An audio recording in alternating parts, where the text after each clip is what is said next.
Capítulo 6. A chave de portal. Harry teve a sensação de que acabara de se deitar para dormir no quarto de Rony quando foi acordado pela Sra. Weasley. "Hora de levantar, Harry, querido", sussurrou ela, se afastando para acordar Rony. Harry tateou à procura dos óculos, colocou-os e se sentou. Ainda estava escuro lá fora. Rony resmungou alguma coisa quando a mãe o acordou. Aos pés do seu colchão, Harry viu duas formas grandes e desgrenhadas emergindo de um emaranhado de cobertas. "Já está na hora?" exclamou Fred, tonto de sono. Os garotos se vestiram em silêncio, demasiado sonolentos para falar. Depois, bocejando e se espreguiçando, os quatro desceram as escadas rumo à cozinha. A Sra. Weasley estava mexendo o conteúdo de um grande tacho em cima do fogão, enquanto o Sr. Weasley, sentado à mesa, verificava um maço de grandes bilhetes de entrada em pergaminho. Ergueu os olhos quando os garotos chegaram e abriu os braços para eles poderem ver melhor suas roupas. Vestia algo que parecia uma suéter de golfe e jeans muito velha, ligeiramente grandes para ele, seguras por um grosso cinto de couro.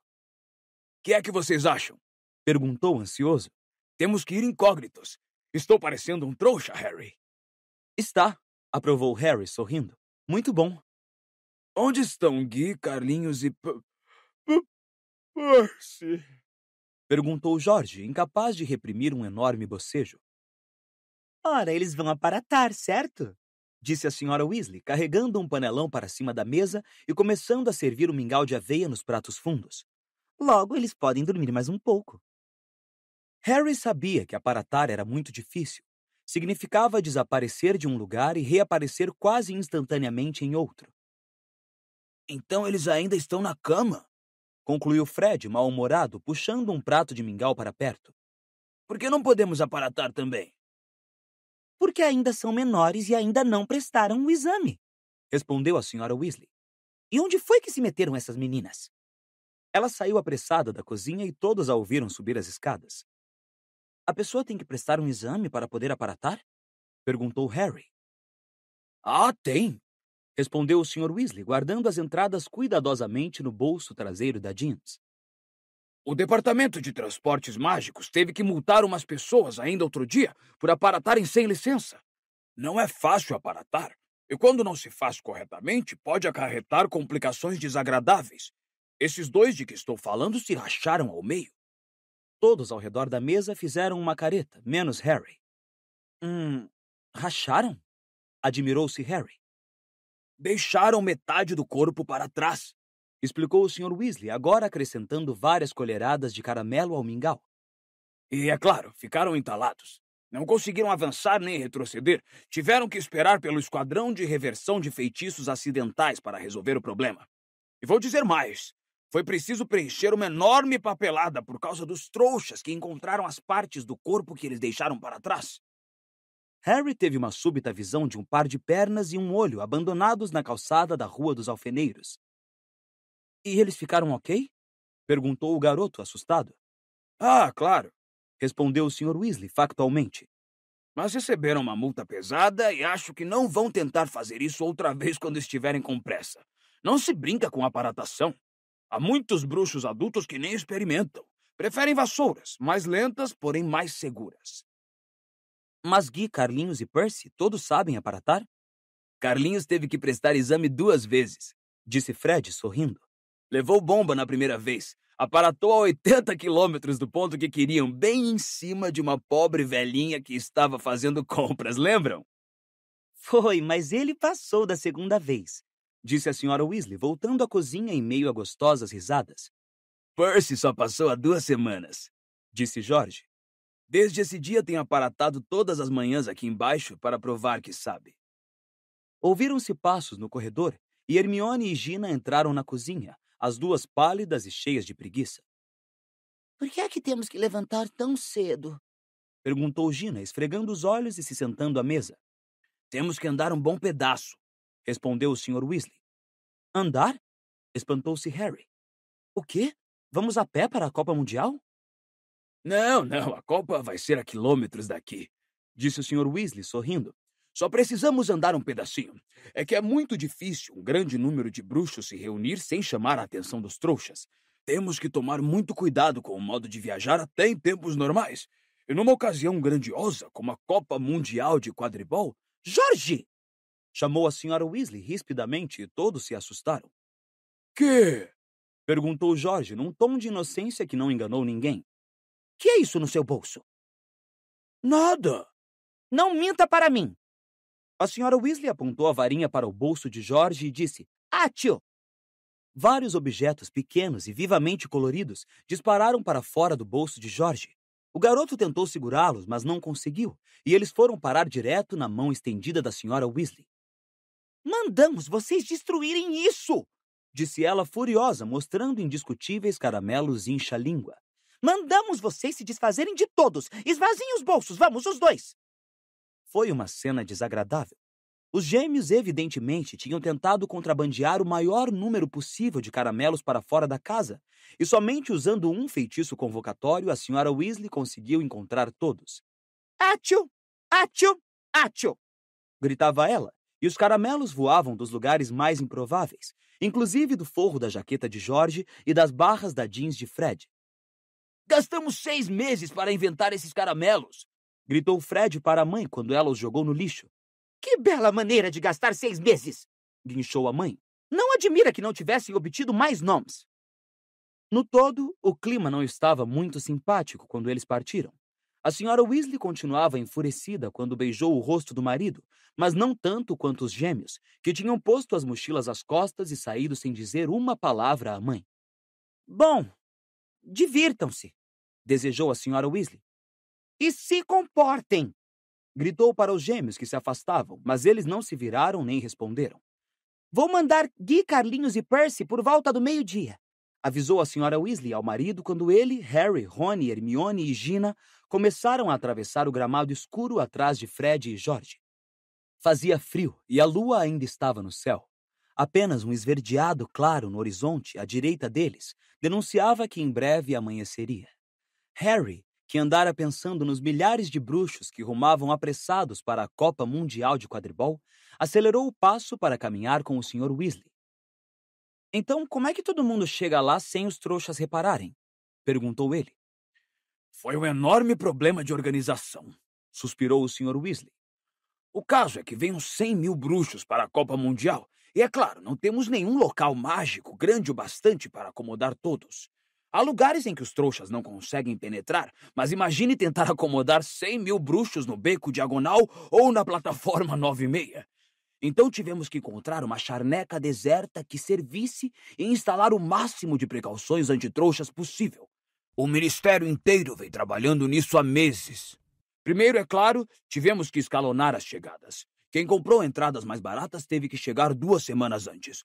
Um número limitado tem usado os transportes dos trouxas, mas não podemos ter gente demais entupindo os ônibus e trens deles. Lembre que temos bruxos chegando de todo o mundo. Alguns aparatam naturalmente, mas temos que escolher pontos seguros para eles aparecerem, bem longe dos trouxas. Acho que é uma floresta próxima que eles estão usando para aparatar. Para os que não querem aparatar, ou não podem, usamos os portais. São objetos para o transporte de bruxos de um lugar para outro em horas certas. Pode-se atender a grandes grupos de cada vez, se for preciso. Foram instalados 200 portais em pontos estratégicos da Grã-Bretanha, e o mais próximo da nossa casa é no alto do Morro Stouchad. Por isso é que estamos indo para lá. O Sr. Weasley apontou para uma grande massa escura que se erguia à frente, para além do povoado de Ottery St. Catchpole. Que tipo de objetos são esses portais? Perguntou Harry, curioso. Podem ser qualquer coisa, respondeu o Sr. Weasley. Coisas discretas, obviamente, para os trouxas não as pegarem e saírem brincando com elas. Coisas que eles simplesmente considerem lixo. O grupo caminhava pela vereda escura e úmida que levava ao povoado, o silêncio quebrado apenas pelo eco de seus passos. O céu foi clareando muito devagarinho quando eles atravessaram o povoado, o azul tinta se dissolvendo em azul escuro. As mãos e os pés de Harry estavam congelados. O Sr. Weasley não parava de consultar o relógio. Eles já estavam sem fôlego para conversar quando começaram a subir o morro Stouchad. Tropeçavam ocasionalmente em tocas de coelho escondidas, escorregavam em grossos tufos de grama escura. Cada vez que Harry inspirava, sentia o peito arder, e suas pernas já começavam a se recusar a andar quando finalmente seus pés pisaram em terreno nivelado. Ufa! Ofegou o Sr. Weasley, tirando os óculos e secando-os na suéter. Bom, fizemos um bom tempo. Ainda temos 10 minutos. Hermione foi a última a aparecer na crista do morro, apertando uma cãibra do lado do corpo. Agora só precisamos da chave de portal, disse o Sr. Weasley, repondo os óculos e apurando a vista para esquadrinhar o terreno. Não deve ser grande, vamos. Eles se espalharam para procurá-la, e estavam nisso havia poucos minutos quando um grito cortou o ar parado. Aqui, Arthur! Aqui, filho! Achamos! 2 vultos altos surgiram recortados contra o céu estrelado, do outro lado do cume do morro. Amos! Exclamou o Sr. Weasley, encaminhando-se sorridente para o homem que gritara. Os garotos o acompanharam. O Sr. Weasley apertou as mãos de um bruxo de rosto corado, com uma barba castanha e curta, que segurava em uma das mãos uma bota velha de aparência mofada. Este é Amos Diggory, pessoal, apresentou o Sr. Weasley. Trabalha no Departamento para a Regulamentação e Controle das Criaturas Mágicas. E acho que vocês conhecem o filho dele, Cedrico. Cedrico Diggory era um rapaz muito bonito, de uns 17 anos. Era capitão e apanhador do time de quadribol da Lufa-Lufa, em Hogwarts. Oi, disse Cedrico, olhando para os garotos. Todos retribuíram o oi, exceto Fred e George, que apenas acenaram com a cabeça. Eles nunca haviam perdoado Cedrico por derrotar o time da Grifinória no primeiro jogo de quadribol do ano anterior. Uma longa caminhada, Arthur? Perguntou o pai de Cedrico. Não foi tão ruim assim, respondeu o Sr. Weasley. Moramos logo ali do outro lado do povoado.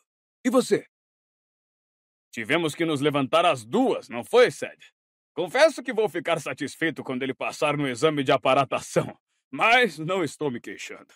A Copa Mundial de Quadribol eu não a perderia nem por um saco de galeões, e é mais ou menos quanto custam as entradas. Mas pelo visto parece que me saiu barato. Amos Diggory mirou bem-humorado os 3 garotos Weasley, Harry, Hermione e Gina. São todos seus, Arthur? Ah, não, só os ruivos, esclareceu o Sr. Weasley, apontando os filhos. Esta é Hermione, amiga de Rony, e Harry, outro amigo pelas barbas de Merlin, exclamou Amos Diggory, arregalando os olhos. Harry? Harry Potter? É, respondeu o garoto. Harry estava habituado às pessoas o olharem curiosas quando o conheciam, habituado à corrida instantânea do olhar delas à cicatriz em forma de raio em sua testa, mas isto sempre o constrangia. Ced nos falou de você, naturalmente, disse Amos Diggory. Nos contou tudo sobre a partida que jogaram com vocês no ano passado. Eu disse a ele, Ced, isto vai ser uma história para contar aos seus netos. Ah, vai! Você derrotou Harry Potter! Harry não conseguiu pensar em nenhuma resposta a esse comentário, por isso ficou calado. Fred e George amarraram a cara outra vez. Cedrico pareceu ligeiramente encabulado. Harry caiu da vassoura, papai, murmurou ele. Contei a você, foi um acidente. É, mas você não caiu, não é mesmo? Rugiu Amos jovialmente, dando uma palmada nas costas do filho. Sempre modesto, nosso Ced, sempre cavalheiro. Mas venceu melhor. Tenho certeza de que Harry diria o mesmo, não é? Um cai da vassoura, um continua montado. Não é preciso ser gênio para saber quem voa melhor. Deve estar quase na hora, disse o Sr. Weasley depressa, puxando o relógio do bolso mais uma vez. Você sabe se temos que esperar mais alguém, Amos? Não, os Lovegood já estão lá há uma semana e os Fawcett não conseguiram entradas, disse o Sr. Diggory. Não tem mais gente nossa na área, tem? Não que eu saiba. Falta 1 minuto. É melhor nos prepararmos. Ele olhou para Harry e Hermione. Vocês só precisam tocar na chave de portal. Só isso, basta um dedo. Com dificuldade, por causa das volumosas mochilas, os 9 se agruparam em torno da velha bota que Amos Diggory segurava. Todos ficaram parados ali, num círculo fechado, sentindo a brisa gélida que varria o cume do morro. Ninguém falava.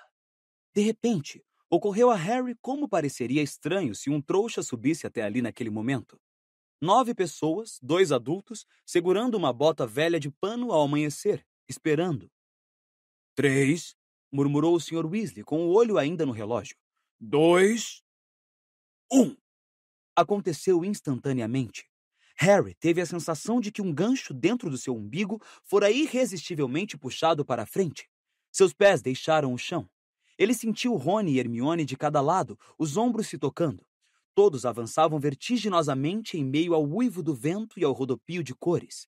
Seu dedo indicador estava grudado na bota como se esta o atraísse magneticamente para a frente. E então, seus pés bateram no chão. Rony deu um encontrão nele e caiu. A chave de portal despencou no chão do lado da cabeça dele com um baque forte. Harry ergueu os olhos. O Sr. Weasley, o Sr. Diggory e Cedrico continuavam parados, embora com a aparência de terem sido varridos pelo vento. Os demais estavam caídos no chão. O 7-5 chegando do Morro Stout, Chad, anunciou uma voz.